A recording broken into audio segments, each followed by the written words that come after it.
qualquer coisa que me toca, que me indigna, pode ter certeza que eu escrevo. Eu custei a me descobrir negra, aceitar meus cachos e procurar saber mais sobre essa história. Sobre a história da Biblioteca Negra, é uma iniciativa do IHG, de um grupo de estudos, que é o Grupo de Escravidão em São João del Rei e nas vertentes. Ancestralidade, identidade, cultura, Minas Negras Gerais. Ela é mineira, da cidade de Santos Dumont, e ela reside atualmente aqui em São João del Rei, também em Minas Gerais. Ela é licenciada em computação pela UFJF, é pós-graduada em autismo, ensino estruturado aplicado na educação de pessoas com transtorno do espectro autista, TEA, pela FAEL. Tem capacitação de agente cultural pela Fundação Demócrito Rocha, formação de mediadores pela Educação para o Patrimônio pela Fundação Demócrito Rocha. Ela também é poetisa, participante de uma coletânea de poesias e de poesia de escola. Ela é autora e blogger do blog Poetizando. No Minas Negras Gerais de hoje, eu entrevisto a Sandra Corrêa Nunes. Ela irá nos apresentar a Biblioteca Negra, aqui da cidade de São João del Rei. Colofé, Sandra. Colofé, Louro. Bem-vindo ao programa. Nós somos conterrâneos, né? Com tantas coisas em comum, e a gente quase não se encontra. Né? Não é muito incomum para mim, não. Como é que você veio descobrir o MNG? Primeiro, como eu disse, eu fiz uso do meu conhecimento das mídias sociais, mídias que existem. E aí fui apresentada o tema negritude, que eu fui atrás dele. E várias coisas apareceram, e um deles foram o MNG. Perfeito. Está encontrando material legal lá? Sim, sim. Muito bom. Eu assisto vários canais relacionados a isso. Tem muita coisa para aprender, mas eu já aprendi bastante. Muita coisa. Pode ter certeza que a gente aprende muito mais com vocês. Com certeza. Olha aqui. Falando de escravidão, você acha que é complicado falar de escravidão no Brasil de hoje? Qual seria o papel da Biblioteca Negra nesse contexto? E onde surgiu essa ideia da Biblioteca Negra? Tá. Muito complicado para falar de escravidão, porque é uma coisa que, mesmo a gente sabendo, tendo história, na história que a gente aprende na escola, tem muita gente que consegue olhar isso como um enredo de novela. Não existiu.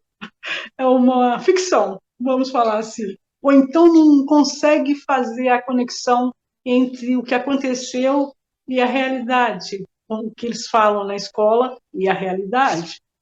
E aí, sobre a história da Biblioteca Negra, é uma iniciativa do IHG, de um grupo de estudos, que é o Grupo de Escravidão em São João del Rei e nas vertentes. Só um parênteses, quando você fala IHG, é Instituto Histórico e Geográfico, é isso? Histórico e Geográfico de São João del Rei. Certo. Eu sou parceira, preciso esclarecer isso. Certo.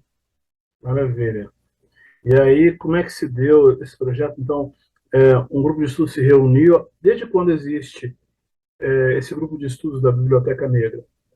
Grupo, olha, ao certo, vou te falar a verdade, fim de 2020, início de 2021, iniciou o grupo. Certo. Mas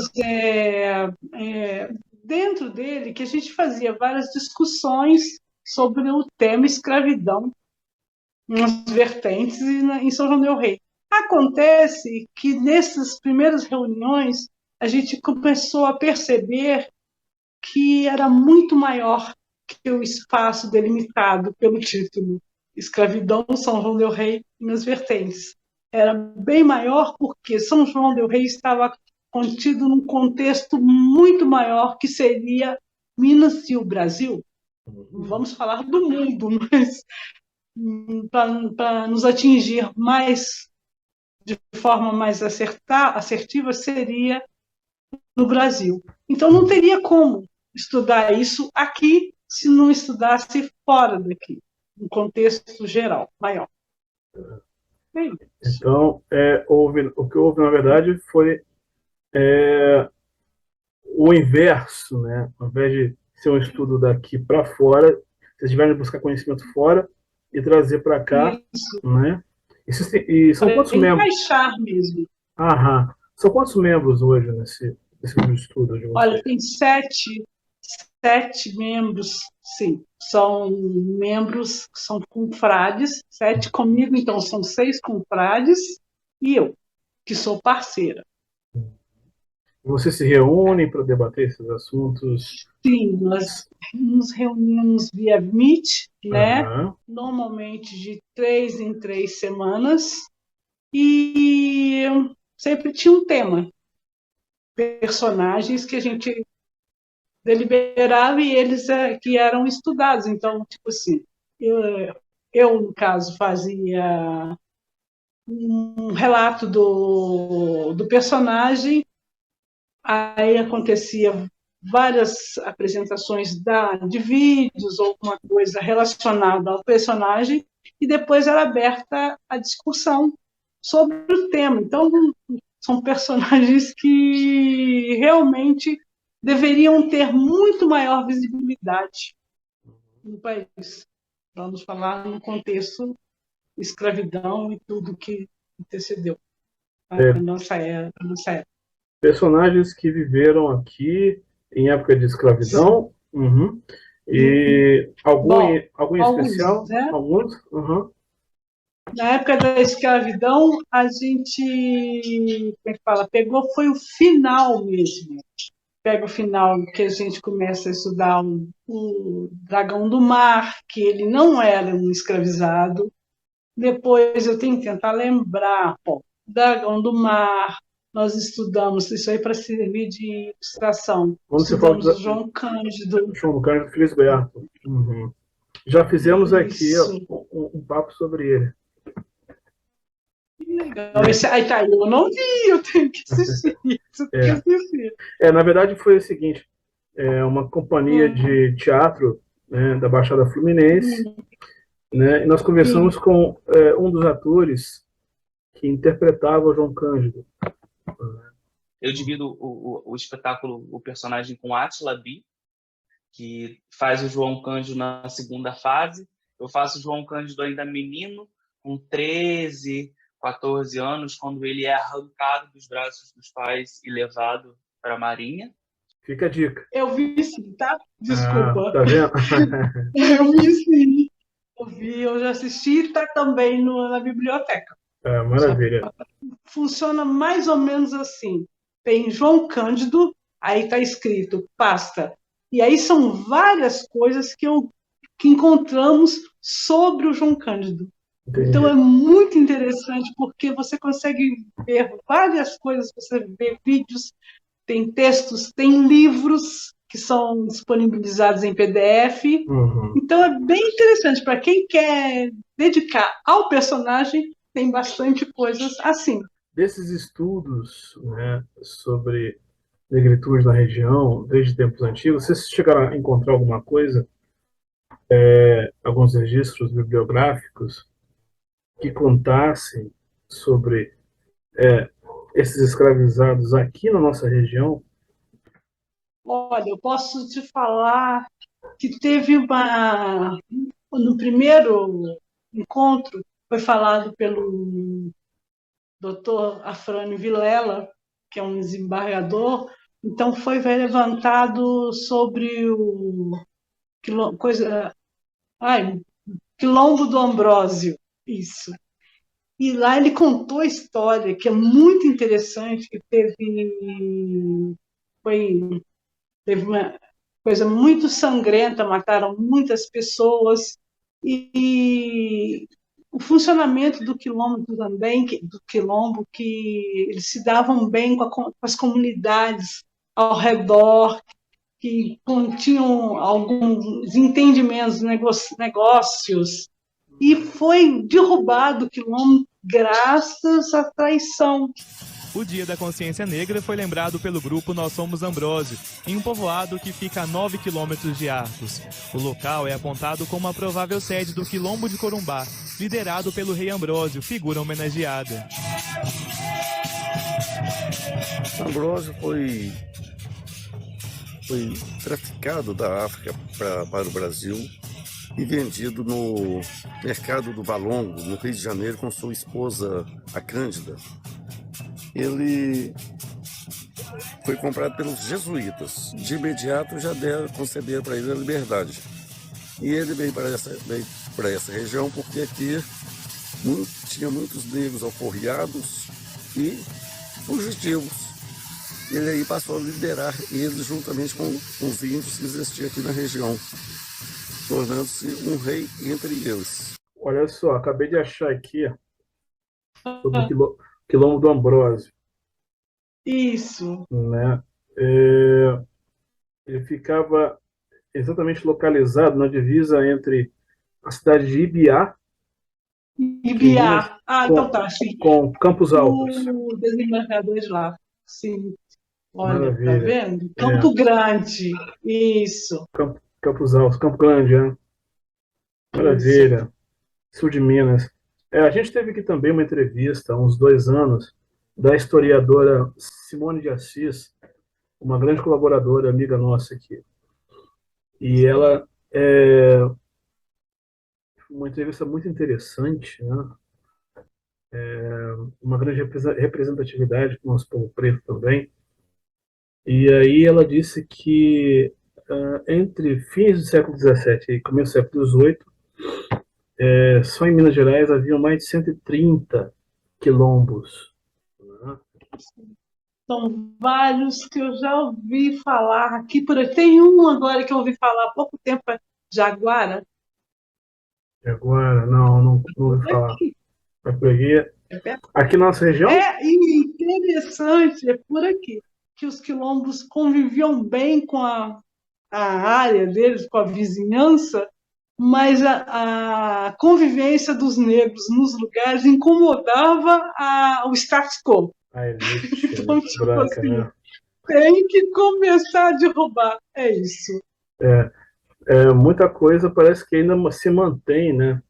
Assim, a escravidão agora ganhou outras formas, né? Como é que você vê isso atualmente? Que comparação você faria?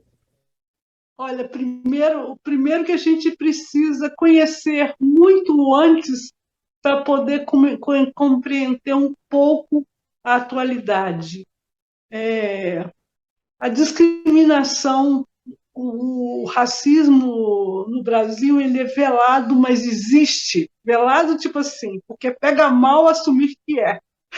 Mas ele acontece de todas as formas, de todos os lugares, de todas as maneiras. Então, tem um lugar que eu escrevi, sinceramente, não me lembro, que eu escrevo bastante sobre essas coisas, e eu falo que o negro, ele é o personagem que tem algo tatuado no corpo. Pode ter certeza que a bala perdida acha ele. É o que funciona. É o que acontece. Então, a comparação que existe é que, desde sempre, o negro foi criminalizado, transformado numa peça ruim, e tudo de errado que acontece, a culpa é do negro. Sempre transforma o negro como problema. E não é bem pura. A famosa democracia racial é uma falácia. Não existe isso. Que democracia é essa? Em que a gente já sabe quem é que vai se dar bem e quem é que vai se dar mal. Eu não acredito nisso. Já se passaram mais de 130 anos, né, desde a Lei Áurea, desde que a Lei Áurea foi sancionada. no dia 13 de maio de 1888. No entanto, no dia 14 de maio, um novo ciclo começava, né, onde o povo preto, por sua vez, era posto de lado, sem garantias, nem muito menos o ressarcimento financeiro, né, por séculos de trabalhos forçados. E aqui em São João del Rei e região de Campo das Vertentes, isso não seria diferente.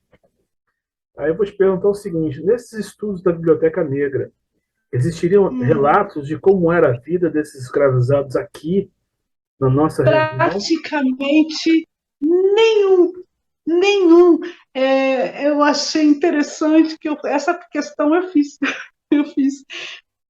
O que aconteceu com esses negros que construíram essas igrejas que encantam turistas com essa beleza arquitetônica? E realmente a gente não pode deixar de falar que é uma coisa muito bonita, mas custou a vida, a expertise dos negros, porque tinha, sim, pessoas que bancavam isso, mas principalmente eles precisavam construir. Quem fazia nos negros? E aí eu pergunto, onde foram parar esses que ergueram as catedrais? Exatamente. Aí vamos continuar pensando mais um pouquinho.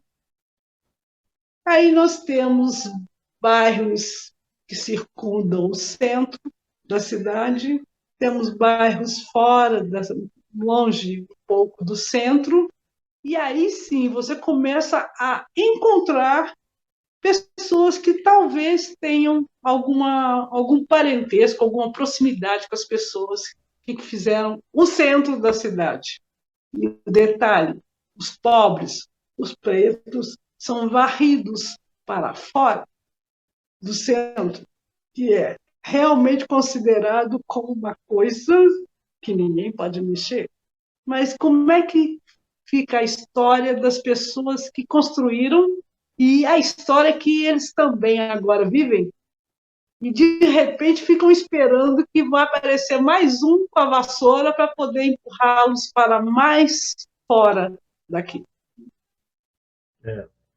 Teoricamente, isso já está acontecendo, né? Principalmente com esse desgoverno aí. Você possui um blog, né? Que é intitulado Poetizando. Fala pra gente um pouco desse blog. O Poetizando já começa por aí. Escrever, eu já escrevo desde 2008, quando minha filha ganhou um computador e eu me interessei primeiro para aprender a usar. Como eu disse, eu não sabia nem ligar.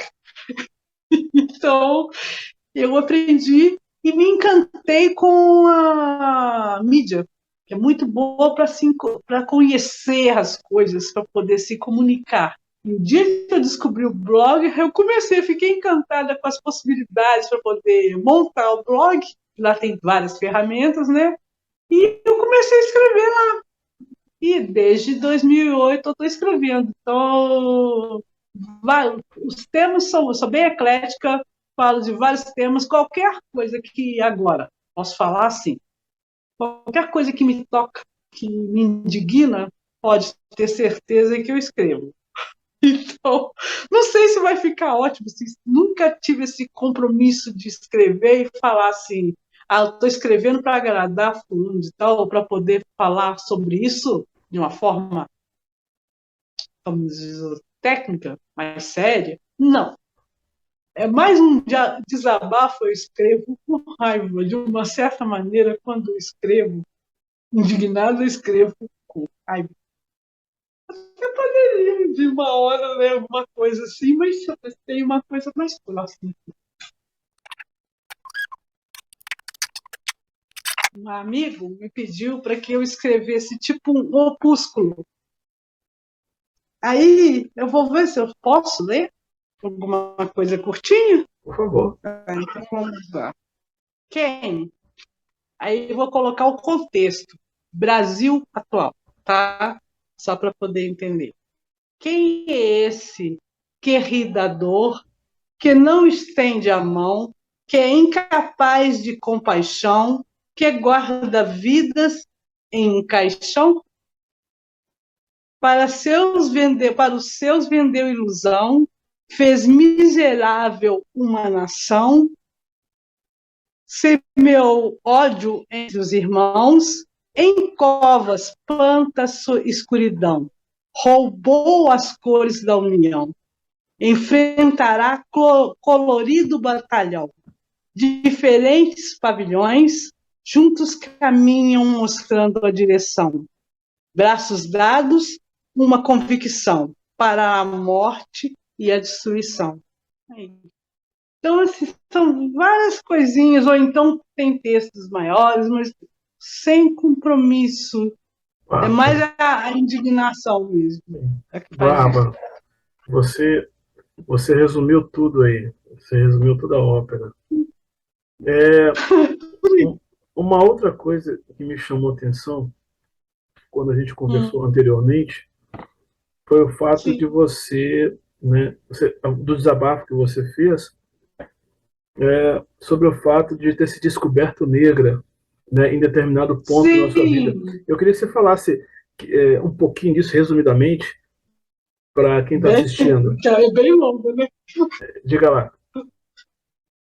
Bom, o que eu posso falar é que eu fui criada como uma branca de um homem considerado branco, de olhos claros, e a minha paixão era a cor dos olhos dele, do meu pai. Verdes claros, parecia um céu, quase azuis. Mas a minha mãe era negra, ela faleceu agora em março. Minha mãe era negra e muita fibra, sabe? Aquela pessoa muito forte e que me ensinou a encarar a vida com força, muito. Mas nesse ponto, eu posso dizer que melhor, eu acho que não, mas deixa eu desejar. Ela não me ensinou a ter orgulho do meu cabelo, dos meus cachos. E eu custei a me descobrir negra, aceitar meus cachos e procurar saber mais sobre essa história. Porque, de repente, eu tomei noção que, no máximo, eu conheço meus bisavós, tataravós, talvez, no máximo. Muitos negros não sabem dos seus antepassados. E isso é meio que machuca, porque você percebe com pessoas brancas que elas conseguem construir a árvore genealógica delas.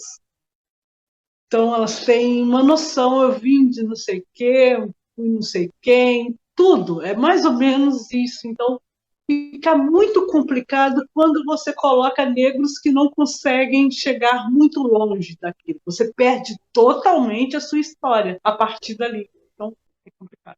A sua mãe era nascida também em Santos Dumont, região ali, não? Santos Dumont. Uhum. Sim. E aí ela te contava, ou a família da parte da sua mãe te contava dos antepassados, uma coisa assim, não? Olha, como eu te disse, dos meus antepassados, eu posso falar que o pai da minha avó materna era descendente de índios. Ele não tinha nome indígena, que era Laudelino, mas ele pôs o nome nos filhos, que seria a minha avó, por exemplo, de indígenas. Então, no caso, a minha avó era Araci, tinha Jurema, tinha Ubirajara, tinha Jaci, Jurandir também, estou tentando lembrar, mas mais ou menos isso. E do meu avô, meu avô materno também, ele era negro, e mesmo retinto. E aí, pelo que eu sei, meus avós, os pais deles, eram Isolina, acho que Isolina e Romualdo, sinceramente. dúvida também. Eles eram negros, mas, pelo visto, eram negros de uma situação melhor financeira. Então, tipo assim, minha avó, que casou com ele, ela não tinha muita condição, era bem pobre. Então, a família que tinha mais condições era meu avô também. Era negro, isso eu posso te falar. Até aí eu sei te falar. E eu não sei te contar como é que a família chegou no ponto que eu estou te falando, que tinha uma condição melhor. Perfeito. Mais ou menos isso.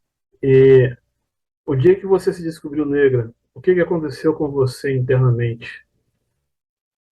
Olha, primeiro eu sempre tinha um monte de dúvidas e, tipo assim, me sentia mal comigo, com o meu cabelo. Como eu te disse, eu achava, da minha santa inocência, que eu ia, quando eu chegasse, ficasse mais velha, eu ficaria com meus olhos claros, que nem do meu pai. Olha, olha, olha, olha. Então, já começava por aí. Então, é como dizer, de uma certa maneira, uma certa negação de mim mesmo. Meus olhos não clarearam, tenho os olhos castanhos. E aí, o que que acontece? Mas, ao mesmo tempo, tipo assim, eu me reconhecia na minha mãe, mas não entendi, não enxergava ela como negra. Tá entendendo? E eu menos ainda. Então, que é complicado. E o dia que isso caiu a ficha, tipo assim, é como se eu tivesse achado um monte de resposta para um monte de questionamentos. Primeiro, se nós já éramos brancos, vamos falar assim, por que que eu tinha o meu cabelo? Precisava de usar cremes, fazer penteados, qualquer coisa nesse sentido. E por que que as minhas tias, a minha mãe, elas continuavam mantendo esse costume de cuidar, de alisar o cabelo? E por que isso? Aí eu entendi de uma forma diferente agora, que se elas não se branqueassem de alguma maneira para se encaixar no mundo branco, elas não teriam conseguido muita coisa na vida delas. Então, vamos falar desde emprego, relacionamentos e coisas desse tipo. Elas conseguiram uma visibilidade social que elas não teriam condições se elas não tivessem se deixado levar nesse estado, nesse tempo. É por aí. É isso, me Perfeito. respondeu muita pergunta. É, É isso que eu estou te falando. uma maravilha. Eu te parabenizo pela sua descoberta, pela sua autodescoberta. Parabenizo também pelo seu trabalho e mande lá meu abraço ao grupo do Biblioteca Negra. Eu gostaria de um dia poder fazer, poder participar A gente de um estudo participar com de um encontro, vocês. pode ser legal. Sim, vamos combinar. E a gente vai fechando por aqui a nossa entrevista. Então, Minas Negras Gerais agradece muito a sua presença e vou te pedir para deixar uma mensagem para todos os pretos e pretas do Brasil afora. Diga lá. Para quem ainda não se descobriu, faça um esforço e se descubra, porque isso serve não só para a gente, para nós mesmos, mas principalmente para os nossos filhos, nossos netos, porque de uma forma ou de outra, essa marca, que eu costumo dizer que também é o nome de um livro, tá? Que é O Defeito de Cor, a negra pode aparecer anos para frente para os filhos, para os nossos descendentes, e eles podem ter problemas, e a gente precisa de lutar agora, descobrir e lutar agora, conscientizar agora. É isso. Perfeito. Conversei hoje com a Sandra Corrêa Nunes, mineira de Santos Dumont, e residente agora em São João del Rei, minha conterrânea. A Sandra é prova de um Brasil preto que dá muito certo. Força pra gente. Valorize a cultura afro, a identidade negra, a ancestralidade e a pluralidade do povo negro. Apoie o Minas Negras Gerais. Pix minasnegrasgerais@gmail.com. Bora nos aquilombar! Inscreva-se no canal, dê o seu like e compartilhe com seus amigos.